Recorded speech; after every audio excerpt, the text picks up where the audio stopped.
41장.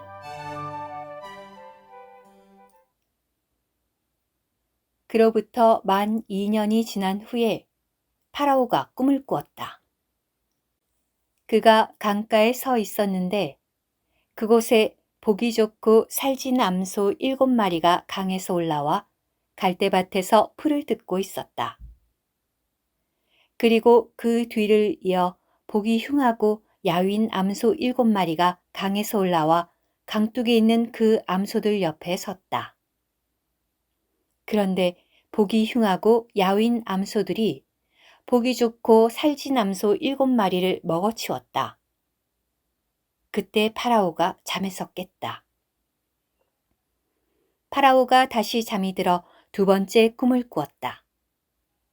토실토실하고 좋은 이삭 7개가 한 줄기에서 나오고 있었다. 그리고 그 뒤를 이어 가늘고 동풍에 말라버린 이삭 7개가 돋았다. 그런데 그 가는 이삭들이 토실토실하고 굵은 이삭 7개를 삼켜버렸다. 파라오가 잠에서 깨고 보니 꿈이었다. 아침에 그는 영이 편치 않아서 사람을 보내 이집트의 모든 마술사와 모든 지혜로운 사람을 불러들였다. 파라오가 그들에게 자기가 꾼 꿈을 이야기하였으나 파라오에게 그 꿈을 해몽해 줄 수 있는 사람이 아무도 없었다. 그때 술 맡은 시종장이 파라오에게 말하였다. 오늘에야 저의 잘못이 생각납니다. 파라오께서 종들에게 분노하시어 저와 떡 맡은 시종장을 호위 대장의 집에 있는 감옥에 가두신 일이 있습니다. 저와 그 사람이 같은 날 밤에 꿈을 꾸었는데 우리 각 사람이 해몽이 서로 다른 꿈을 꾸었습니다. 그때 그곳에 호위 대장의 종인 젊은 히브리 사람이 저희와 함께 있었습니다. 저희가 그에게 저희의 꿈을 이야기하자 그가 저희에게 꿈을 해몽해 주었는데 각자의 꿈에 따라 해몽해 주었습니다. 그리고 그가 저희에게 해몽해 준 그대로 되어 파라오께서 제 직책은 되돌려 주셨고 떡 맡은 시종장은 나무에 다셨습니다. 그러자 파라오는 사람들을 보내어 요셉을 불러오게 하였다. 그들은 서둘러 요셉을 지하 감옥에서 데리고 나왔다. 요셉은 수염을 깎고 옷을 갈아입은 다음 파라오 앞으로 나아갔다. 파라오가 요셉에게 말하였다. 내가 꿈을 꾸었는데 그것을 해몽할 사람이 아무도 없다. 나는 내가 꿈 이야기를 들으면 해몽할 수 있다고 들었다. 요셉이 파라오에게 말하였다. 그것은 저에게 달린 것이 아닙니다.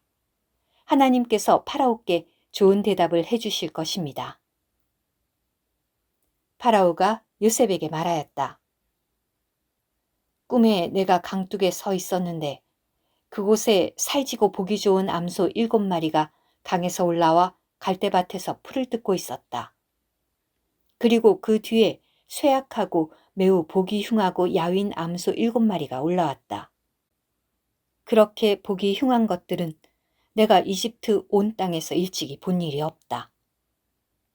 그런데 이 야위고 보기 흉한 암소들이 먼저 올라온 그 살진 암소 7마리를 먹어치웠다.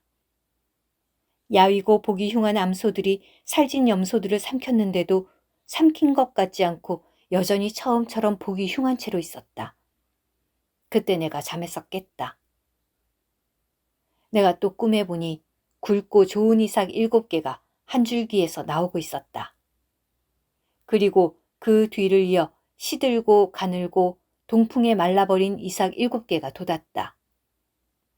그런데 그 가는 이삭들이 좋은 이삭 7개를 삼켜버렸다. 내가 마술사들에게 이 꿈을 이야기하였지만 나에게 해몽해 줄 수 있는 사람이 아무도 없었다. 그러자 요셉이 파라오에게 말하였다.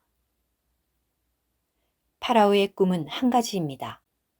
즉, 하나님께서 앞으로 하고자 하시는 바를 파라오께 알려주신 것입니다.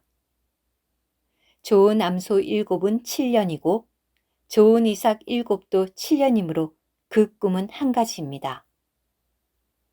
그 뒤를 이어 올라온 야위고 보기 흉한 암소 7도 7년이고 동풍에 말라버린 속빈 이삭 7도 7년이지만 이것들은 7년의 기근입니다. 이 일은 제가 파라오께 말씀드린 대로 하나님께서 앞으로 하고자 하시는 바를 파라오께 보여주신 것입니다. 앞으로 7년 동안 이집트 온 땅에 큰 풍년이 들 것입니다. 그러고 나서 7년의 기근이 이어질 것입니다. 그러면 이집트 땅에서 풍년은 다 잊히고 기근이 이 땅을 소멸시킬 것입니다. 이어지는 기근이 너무나 심하여 풍년이 든 일을 이 땅에서 아무도 기억하지 못할 것입니다. 파라오께서 꿈을 2번이나 연이어서 꾸신 것은 하나님께서 이 일을 결정하셨고 또 하나님께서 이 일을 속히 일어나게 하실 것임을 뜻합니다. 그러니 이제 파라오께서 통찰력이 있고 지혜로운 사람을 찾아내시어 이집트 온 땅을 다스리게 하십시오. 파라오께서 이 땅의 감독들을 임명하시어 7년 동안의 풍년에 이집트 땅에서 나는 수확물의 5분의 1을 받아들이게 하십시오. 앞으로 다가올 풍년의 모든 양식을 거두어들여 양식이 될 곡식들을 파라오의 권한으로 성들에 쌓아두고 지키게 하십시오. 그 양식을 앞으로 이집트 땅에 들게 될 7년 동안의 기근에 대비하여 이 땅을 위해 비축해둔 양식으로 삼으십시오. 그렇게 하시면 이 땅이 기근으로 멸망하지 않을 것입니다. 파라오와 그의 모든 신하가 이 말을 좋게 여겼다. 파라오가 신하들에게 말하였다. 우리가 이 사람처럼 자신 안에 하나님의 영이 있는 사람을 또 찾을 수 있겠소? 파라오가 요셉에게 말하였다. 하나님께서 그대에게 이 모든 것을 알려주셨으니 그대처럼 통찰력이 있고 지혜로운 사람은 없을 것이요. 그대는 나의 집을 다스리시오. 나의 모든 백성이 그대의 말을 따를 것이요. 내가 그대보다 높은 것은 오직 이 보좌뿐이요. 파라오가 요셉에게 말하였다. 이제 나는 그대가 이집트 온 땅을 다스리게 하겠소. 파라오가 자기 손에서 인장 반지를 빼어 요셉의 손에 끼워주고 세마포 옷을 입혀주며 금사슬을 목에 걸어주었다. 또 파라오가 요셉을 자기의 마차에 버금가는 마차에 타게 하자 그 앞에서 사람들이 무릎을 꿇어라 라고 외쳤다. 파라오는 요셉이 온 땅을 다스리게 하였다. 파라오가 요셉에게 말하였다. 내가 파라오이지만 그대의 허락 없이는 이집트 온 땅에서 그 누구도 수족을 놀리지 못할 것이요. 파라오는 요셉의 이름을 사브나 바네아라 하고 온의 제사장 보디베라의 딸 아스낫을 그에게 주어 아내로 삼게 했다. 요셉이 이집트 땅을 두루 살펴보러 나갔다. 요셉이 이집트 왕 파라오 앞에 섰을 때 그의 나이는 30세였다. 요셉은 파라오 앞에서 물러나 이집트 온 땅을 두루 돌아다녔다. 7년 동안의 풍년에 땅은 풍성한 소출을 내었다.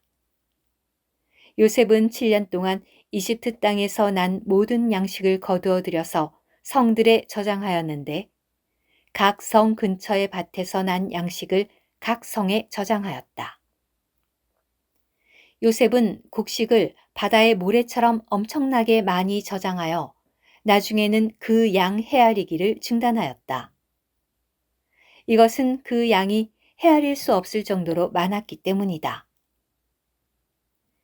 기근이 들기 전에 요셉에게서 2 아들이 태어났는데 이들은 온의 제사장 보디베라의 딸 아스닷이 그에게 낳아준 아들들이다.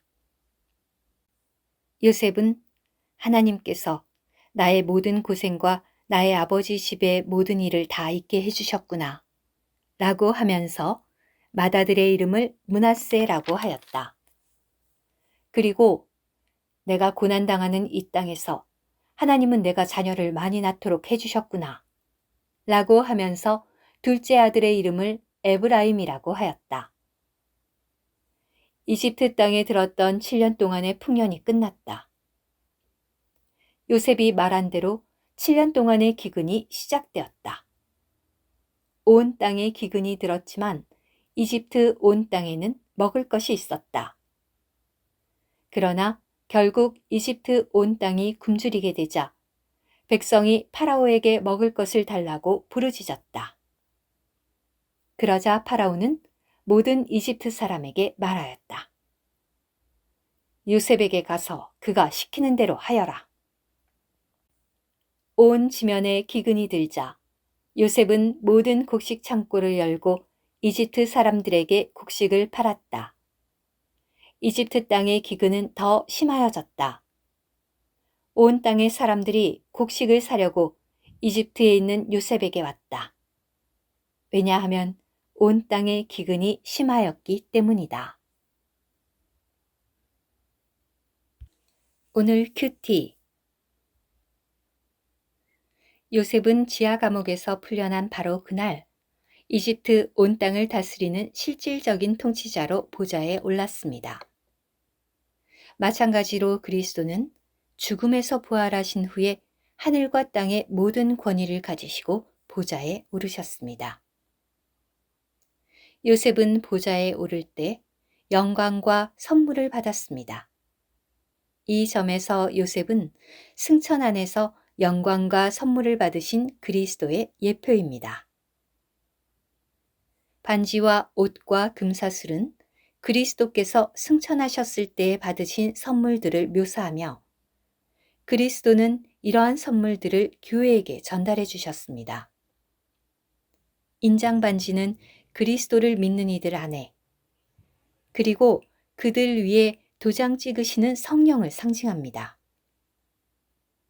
옷은 하나님 앞에서 우리를 의롭다 하시기 위해 우리의 객관적인 의가 되시는 그리스도를 상징하며 또한 어린 양의 결혼잔치에 참여할 자격을 얻도록 우리가 살아낸 주관적인 의가 되시는 그리스도를 상징합니다. 금사슬은 순종하는 사람들에게 주어져 그들의 복종으로 표현되는 성령의 아름다움을 상징합니다. 금사슬을 건 목은 하나님께 정복되고 굴복되어 하나님의 계명에 순종하게 된 의지를 상징합니다. 영적 체험의 순서에 따르면 우리는 먼저 구원을 위하여 도장 찍으시는 영을 받아들이고 그 다음에 의의 옷을 받아들여 그리스도를 살기 시작합니다. 우리가 그리스도를 살려면 목에 금사슬이 걸려서 의지가 성령께 굴복되어야만 합니다.